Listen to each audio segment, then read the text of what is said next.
फिराक गोरखपुरी ने एक जगह लिखा, ये माना जिंदगी है 4 दिन की, बहुत होते हैं यारों 4 दिन। ये 4 दिन कभी कभी जिंदगी पर इतने भारी होते हैं कि वो अपने लिए तो होते ही कष्टकारक, पूरे समाज के लिए एक आईने की तरह होते हैं। हम आमतौर पर घरों में रहने वाले लोग जिनकी ज़िंदगी का वही एक शेड्यूल होता है, सुबह उठना, नहाना, खाना पीना, नौकरी चाकरी करना और शाम को घर में सो जाना। ज़्यादातर लोगों की ज़िंदगी इसी पूरे खांचे में गुजर जाती है। लेकिन आज मैं जिस चेहरे से आपको मिलवाने जा रहा हूँ, उनकी ज़िंदगी बहुत झंझावातों से भरी हुई है। उम्र महज उनकी अभी 31-32 वर्ष की है, लेकिन इन 32 वर्षों की उम्र में उन्होंने ज़िंदगी के इतने सारे स्याह रंग देख लिए हैं कि आज प्रशस्ति स्टूडियो की टीम ने ये सोचा कि उन पर एक कहानी तैयार की जाए, एक डॉक्यूमेंट्री तैयार की जाए। जी हाँ, हम बात कर रहे हैं पूर्व दश सुंदरी रेणु यादव जी की, जिन्होंने बहुत कम उम्र में अपहरण का दंश झेला और उनकी ज़िंदगी किन किन पथरीली डगरों से होकर गुजरी है। आइए उनसे स्वयं परिचय कराते हैं आपको। मैं कुमार मनोज। रेणु जी, आपका बहुत बहुत स्वागत है। आप प्रशस्ति स्टूडियो के इस शूट में आई जी। हमारे दर्शक, बहुत सारे लोग हमको सवाल किया करते हैं कि आपका जो चंबल है, चंबल का बीहड़ है, कैसा है, क्या क्या वहाँ घटता है। तो मैं कोशिश करता हूँ कि जो चंबल की कहानियाँ हैं, जो चंबल में जिन्होंने अपने जीवन के कुछ समय गुजारे हैं, उनसे हमारे जो दर्शक हैं उनको रूबरू कराऊं, उनको ये बताऊं कि चंबल कैसा, जैसा आप सोचते हैं वैसा नहीं होता है। तो रेणु यादव जी, आप लंबे समय तक बीहड़ में रही हैं। आप पर तमाम सारे आपराधिक और तमाम सारे मुकदमे भी रहे हैं और आज आप जो सामाजिक जीवन जी रही हैं। जी। मैं उम्मीद करता हूं कि मैं जो भी सवाल करूंगा आप उन सवालों के सही सही जवाब देंगी। बिल्कुल सही रहेंगे, झूठ तो कभी बोलते ही नहीं है। चलिए तो हम शुरू करते हैं। जी। रेणु यादव, दस्यु सुंदरी, ये नाम अखबारों की सुर्खियों में लगातार कई वर्षों तक रहा। ये रेणु यादव क्या बचपन से ही ऐसी थी कि उसको डकैत बनने का कोई सपना था? क्या थी आपकी कहानी? शुरू में क्या, पापा जी किसान थे तो पढ़ते लिखते थे और गांव में जब कोई गाड़ी आती थी तो सोचते थे कि यार हम भी कहीं पुलिस में लग जाएं या ऐसी नौकरी हम भी करेंगे। सब लोग वर्दी पहन के पुलिस कभी कभी आती थी तो बड़ा शौक लगता था। अच्छा। कि किसी दिन हम भी पढ़ लिख के मतलब ऐसी वर्दी पहनेंगे, बंदूक हाथ में लेंगे। पुलिस वाले लेके नहीं आते हैं। तो कुल मिला के बंदूक रखने का शौक तब भी था? नहीं तो मतलब ये सोचते थे कि नौकरी करेंगे तो बंदूक जरूर मिलेगी। तो हुआ क्या, मेरे जीवन की तो कहानी अजीब हो गई। जब मैं ये जानना चाह रहा हूँ कि इस चंबल में प्रवेश, आप तो मतलब जैसे सामान्य माँ बाप होते हैं, बच्चों को पढ़ाते लिखाते हैं, तो आप तो उस समय पढ़ रही होंगी जब ये सब घटनाएं शुरू हुई? जी, पढ़ रहे थे। कितनी उम्र थी आपकी? हमारी 13 साल थी। 13 साल? 13 साल की उम्र थी। स्कूल जा रहे थे तो रास्ते कौन सी में। क्लास में थी आप? मैं 9th में। कक्षा 9 की? कक्षा 9 की एक छात्रा जो ये सपना देखती है कि उसको पुलिस में जाकर देश की सेवा करनी है और जिंदगी उसको किस करवट लाकर पटक देती है, आइए जानते हैं। तो आप स्कूल जा रही थी, वहां से किस तरह से ये सारा वाकया आपकी जिंदगी की जो ये दर्दनाक कहानी है शुरू हुई? शुरू से आप बताइएगा। रास्ते में जा रहे, पहले गांव है हमारा बिहार में। कौन सा गांव है आपका? ग्राम जमालीपुर। जमालीपुर, जिला औरैया? जी जी। तो मतलब डकैत आते जाते रहे होंगे, मुझे तो इसकी कोई जानकारी नहीं है। स्कूल जा रहे थे तो शाम को मतलब छुट्टी होती थी तो हमको 3 लड़कियों को पकड़ लिया और पकड़ के मतलब उनको मार पीट के छोड़ दिया और मुझे तो वो पकड़ के ले ही गए। इसके पीछे कारण क्या? आपकी मतलब सुंदरता थी तो आप और लड़कियों से ज्यादा दिखने में सुंदर थी कि इसलिए पकड़ा गया कि आपके घर वालों से पैसा वसूल लिया जाए?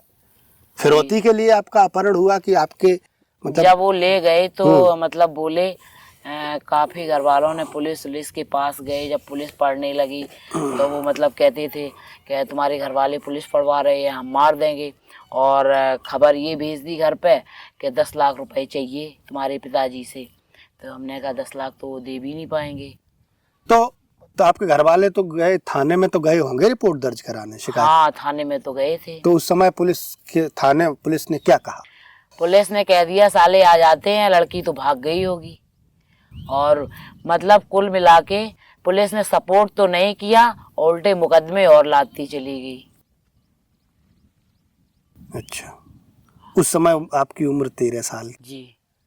आप चंबल के एक बियाबान बीहड़ में पहुंच गए, तो वहां से किस तरह गुजरा था वो दिन जिस दिन आपकी पकड़ हुई? वो याद करके कि क्या मतलब महसूस किया आपने? 4-6 दिन तो इतने रोए, कुछ खाना पीना खाते ही नहीं थे। और वो मतलब जो गैंग लीडर थे वो मेरे मुंह में राइफल लगा दी उन्होंने, कहा अगर खाओगी नहीं, और पकड़े भी तमाम थी वहाँ पे, खाओगी नहीं इनको मारो, जबरदस्ती मरवाते थे। तो हमें डर लगता था कि इतनी बड़े बड़े लोगों को कैसे मारे, हमारी इतनी छोटी उम्र। तो कहते थे अगर नहीं मारोगी तो इसी डंडे से बताते हैं कि मतलब कैसे मार लगाई जाती है। अच्छा, तो जो अपहरित लोग वहां होते थे उनको मारने के लिए बोलते थे।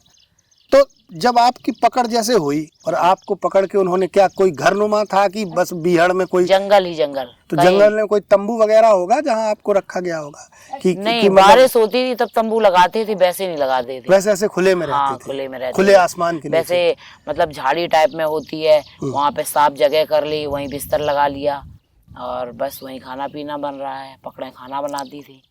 अच्छा, तो आप पहुंच गए, फिर आपकी जिंदगी की कहानी जो है कैसे कैसे शुरू हुई, किस तरह से आपने, आप हमको विस्तार से बताइए। हमारे जो सारे दर्शक हैं आपके बारे में सब जानना चाहते हैं। हुआ क्या, पुलिस जब आती थी तो 2-2 दिन खाना ही नसीब नहीं हो पाता था। और पुलिस नहीं आई तो कोई बात नहीं, जितने गांव क्षेत्र के मतलब बेहड़ क्षेत्र के गांव होते थे वो तो सभी लोग मिले ही जुले रहते थे, क्योंकि मजबूरी थी उनकी। अगर बदमाशों की सुनेंगे नहीं तो वो मार देंगे। तो वो खाना पीना और जो भी बाजार से सामान वगैरह है तो वो लाके देते थे। जैसे हम लोगों को कभी कभी शौक लगता था बाइक से घूमने का, तो बाइक वहीं मंगवाई और दिन में हम लोग गांव में घूमने चले जाते थे राइफल लेके। और जैसे ट्रैक्टर चलाना है, किसी का खेत जुत रहा है, तो बिहार में तो पहले इतनी रास्ताएं नहीं थी, तो हम लोग ट्रैक्टर चला लेते थे। और कहीं 4 व्हीलर वगैरह धोखे से आ गई तो हम लोग कभी कभी सीख लेते थे चलाना। अच्छा, वो तारीख आपको याद है जिस दिन आपका अपहरण हुआ था? शायद 15 नवंबर था। 15 नवंबर सन 2002। 15 नवंबर सन 2002। और इनकी जो जन्म डेट ऑफ बर्थ है वो 15/6/90 जी। यानी मुश्किल से उस समय की कितनी उम्र आपकी रही होगी? मतलब बहुत कम उम्र आपकी रही होगी उस समय तो, है? तो इतनी मतलब 13-14 वर्ष की, तो फिर आगे की कहानी किस तरह से चलती है? अच्छा, अपहरण, जिसने अपहरण किया तो उसका नाम क्या था?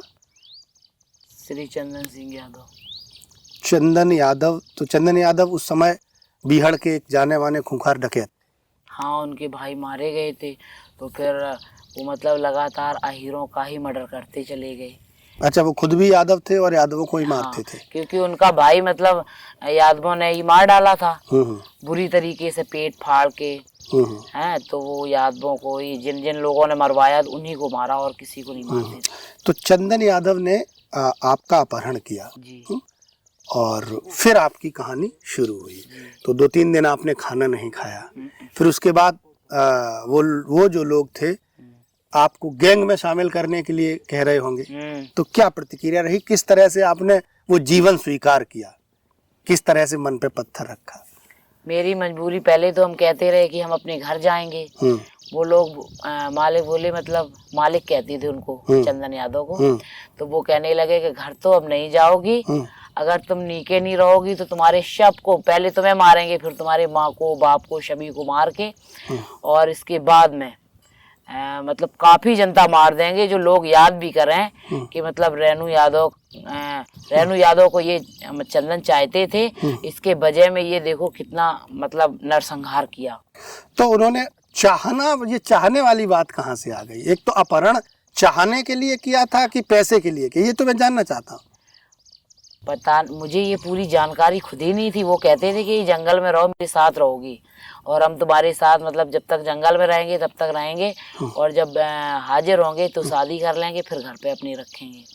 अच्छा, तो कुल मिला के धीरे धीरे आप चंबल के बीहड़ में घुलने मिलने लगी उनसे, किस तरह से, मतलब वो पूरी जो सिनेरियो है वो हमारे दर्शकों को बताइएगा।